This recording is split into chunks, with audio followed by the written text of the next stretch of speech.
What say you about a subscription to our YouTube channel? Smoke. Smoke.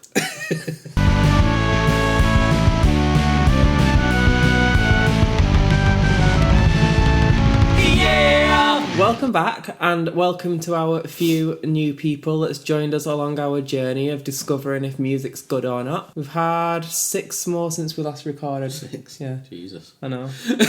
We're in the mad numbers now. This is where the money starts rolling in. When does the money start rolling? Oh, when we get to 1,000. So we've still got some ways to go, but we're basically halfway there. Yeah. What have you been listening to this week? Tell me. God. He didn't do that horrible thing. Oh yeah, I forgot about it. Good. So we've moved on from that. That's era 1. Oh, this is Era 2. 30 plus subscribers is Era 2. This is where we're big shots now. We've just lost 2 subscribers. Yeah, I've been listening to... Well, I've not been listening to albums. I've been seeing other music reviewer things on YouTube. Okay. So there's a guy who does a channel called Rocked, and he does like 10 lists of 10 things. So like 10 good bands that have released bad songs, 10 bad bands that have released good songs. He's really good. But it's mainly focused. It's all rock, metal, industrial, that kind of thing. It's like pop punky. Really don't seem to like. But yeah, that's a really good channel. I've not even heard of that one. Shout out to Rocked. Did you say? Yeah. Rocked. Shout out to Rocked. We can be friends if you want. Yeah, probably won't want to. No, has he got more than 30 subscribers? Oh, yeah, he's in like the hundreds of thousands of subscribers. He's American. We'll get there. What about you? What have you been listening to? I forgot. I did have something in mind. There's some low lights in there. Yeah, there's some low. Oh, I'm looking for my phone. I'm recording on it. One thing that you did show me, and I can't remember the name of it, is it Sham? You sent it to me and you said it sounded like elbow. Oh, Shaq. Shaq. That's what I meant to say, actually. That's what I had in my mind for a good album, like an excellent album. They're only from Down Road as well, the Scouse. Yeah, they're from Liverpool, but yeah, they sound very much... They reminded me of like a mix between Elbow and Badly Drawn Boy. So were they new? That album was from like 93 or something. Right, so was that on that list of albums? Right, I've never even heard of that band, which is weird. I hadn't, but yeah, Shaq, that was the highlight of like the past couple of weeks. I should say it's been a couple of weeks since we've actually recorded, because last week my ceiling fell down, so it didn't really feel like recording. Shan't go into that anymore, but trauma. So coming to this week's album that we're discussing, so NOFX have got a new album called Double Album, which isn't a double album, but it's the second part of like a 2 series of albums where the first one was single album. Before we go into it, like preconceptions of NOFX? No, when I thought about it, NOFX have always been one of those bands that I just assumed I didn't like. The only music I must have heard would have been shown by you back in our teenage years. Do you know Franco-American? I never thought about the universe, it made me feel small. Never thought about the problems of this planet at all. Yeah, I do remember that. I would never have guessed it was them though. I just thought they were a throwaway pop punk, skater punk band who had a singer called Fat Mike, so I automatically just thought, I don't want to listen to them. Okay. Are you still a fan? 'Cause I know you used to be. Well, it was more... I really liked Franco-American. They had a few other songs. They have a song called My Vagina. That was a pretty good song. Like at the time, bear in mind I was like 14, 15 at the time, so just anything that's a bit crude is like... So I did like a few of the songs at the time. I know I had some friends that were a lot more into them, and when I listened more into like the whole albums at the time, I found there were some songs that I really enjoyed. A lot of songs that were just, well, this isn't as good as I was hoping it would be. I like the genre of pop punk. That was always what I tended to flock towards in my youth.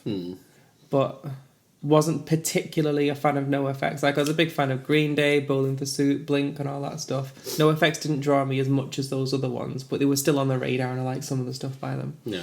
They've been going a lot longer than what I thought they were, because I'm sure they were going in like the early 90s, where when I think of pop punk bands, I always just think late 90s, early 2000s, when it was like the Kerrang era. Well, Green Day started in like 89. I know. It just seems strange. Well, it's like when we were saying like Weezer, that album that we reviewed of theirs was 94. Yeah. I'm sure Blink-182 were going in the early 90s. Yeah, I think so. This puts them all approaching 50.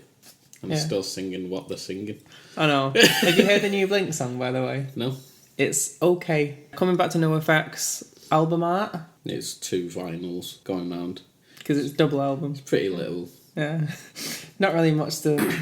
If you didn't already know the band, it wouldn't really stand out, I guess, would it? No. It's got NOFX in big writing on it, so if you did know the band, then... Yeah. I think there's not really much else to say on the album art. It's not trying to draw any emotions. It's not trying to make you think. It's just another NOFX album. Which brings us to the thoughts on the album. First of all, any songs that you enjoyed? No. None at all? No. Fair enough. Any that you'd say is at least a bit better than the rest? No. Like, they're all very much of a muchness. Like, what I expected of a pop punk album or skater punk album was in there. Like, little bits of reggae thrown in. Why? I have no idea. Scar, isn't it? I know. Yeah. It's just why. And then just puerile humour. Which, again, when you consider the age of them all, you can kind of get away with it if you're all 18, 19 and you're singing about dicks and fannies and stuff, then it's like... Attempts to sing on serious subjects, like Gone with the Heroin, and again, even putting that, like, in a pun. Why? Yeah, I mean, there were aspects of the album that I liked. I liked the opening track, where it starts off with, like, the bass going absolutely apeshit. Like, that intro, the high energy stuff of that, I did like. But then once it kicked in, I think Fat Mike's voice, I'm assuming he still goes by Fat Mike. I don't, because it sounds like a mean name, doesn't it? Yeah, he does go back. I did Wikipedia it. Okay. I know pop punk a lot of the time can be quite nasally and whiny, but it's beyond that. He's very nasal, like squeaky and hard to listen to at times. It's just a bad voice. Like, the song Punk Rock Cliche, like, where he seems like he almost talks the title, doesn't he? And it's just the worst. That might be the worst song I've ever heard. It's so bland and so, like, how have you maintained a career so long? I've not listened to your other albums, but I assume they're all exactly the same as this. Pretty much. Yeah. Like, what? Like, is it ironic to have a thing called Punk Rock Cliche? Yeah, I think a lot of the success of NOFX, well, I guess a lot of it is from the music, because they do sell, but also Fat Mike owns basically the main pop punk record label. Really? This was released on Fat Rep. Yeah, Fat Records. Yeah. So, like, a lot of pop punk bands are under Fat Records. Why is he still making music? He doesn't have to. Because he wants to express himself. Yeah, he's doing well. I did enjoy, like, to give some compliments to the album, I liked... There's a song called, like, 3 versus 1 or 3 versus 3 me. Against Me. 3 Against Me. I quite enjoyed that song, but when you consider, like, because that is quite a more serious song about being bullied for being gay and stuff as a kid, but it's not hate, it's just brothers, like, dicking around with each other. That's what everyone says, even though it hurts. So that as a song, yeah, I enjoyed that. When you consider the songs around it, it really takes away a lot of the seriousness from it. So. It just seems like, oh, we've dicked around a lot on this album, let's have a serious song. Yeah. And that's why I didn't get like that and that Gone with the Heroin. Terrible title. Like, and what was it, Fuck Day 6 or Day 6? Yeah, Fuck Day 6. Because it's on about recovery. Yeah.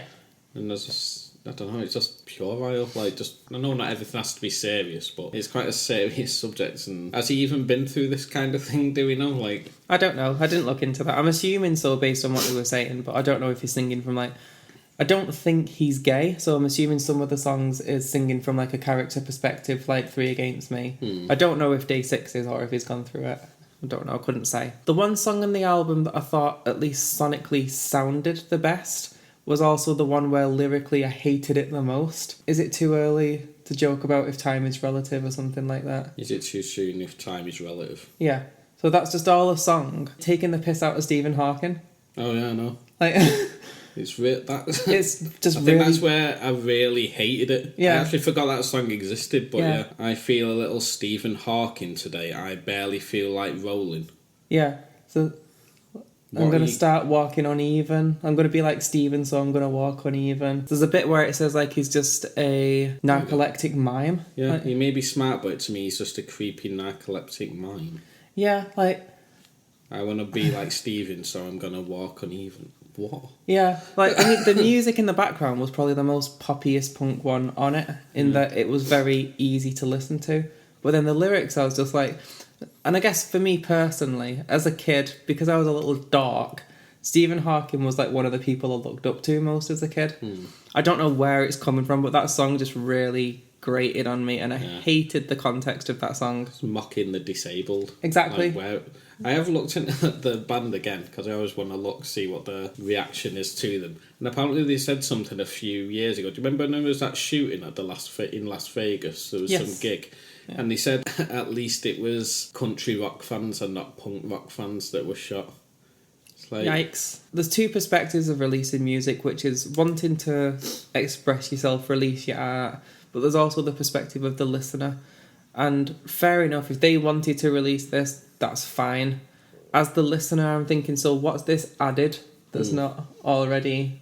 I'd like to know what's added on any of them. Like they could, as far as I'm aware of NOFX and similar bands, they could release one album and that'd be it. That'd be fine. Like you were saying last week or whenever it was we did Nickelback. Yeah. Like some of those songs were similar to what... Yeah, I think I said like if Nickelback released that album 15 years ago, it would have been like, yeah, okay, because it's all the same sound and the same message, I guess. I think my prejudice against punk rock is showing it, because I like Nickelback far back, whereas I hate this. They've got albums where they're being silly, they've got songs where they're a bit more serious, and it's just, if I wanted to go to the silly stuff, I'd probably go to one of their other albums for it. If I wanted to go to the serious stuff, I'd go to one of the other albums, or just a different band that does it better. Yeah. I actually dreaded listening to this album when I knew we were going to listen to it, because I just thought, the only thing that I can say in praise of it, it's short. Yeah, it's mercifully short, 27 minutes. And I think finding albums that you love and finding albums that you hate are still at least interesting in their own ways. Whether it's enjoyable or not is questionable, but it's interesting to listen to music. Like when I listened to Björk's new album, I didn't like that at all, but it was interesting to get that perspective and knowing that there are people out there that really like it. Is there though? There really is. Like that album was really highly rated, but it just did nothing for me at all. So it's interesting to hear this, and I'm assuming that they still have plenty of fans, they still sell out gigs and stuff. I don't actually know.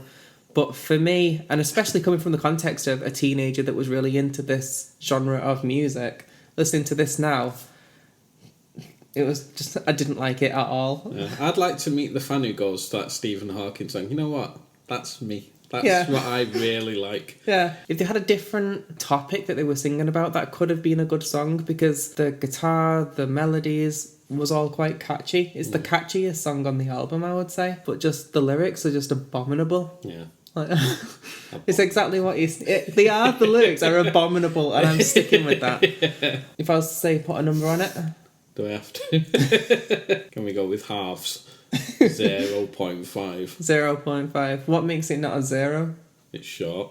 I guess it was really long then. If it was a 3-hour album. Fair enough. How about you? I'm between 1 and 2, so if we're going with halves, I'll go 1.5. Yeah. Because there were bits of it that I liked, but for the majority of it, I can guarantee you, going forwards from reviewing this, am I ever going to be thinking, oh, I really missed that album, let's go and have a listen? That's never going to happen again. No. If I'm making playlists like bonfires around mine, or like sitting out in the summer and stuff, let's make a drinking playlist and stuff. That Nothing Stephen Hawking song comes on, I'm like...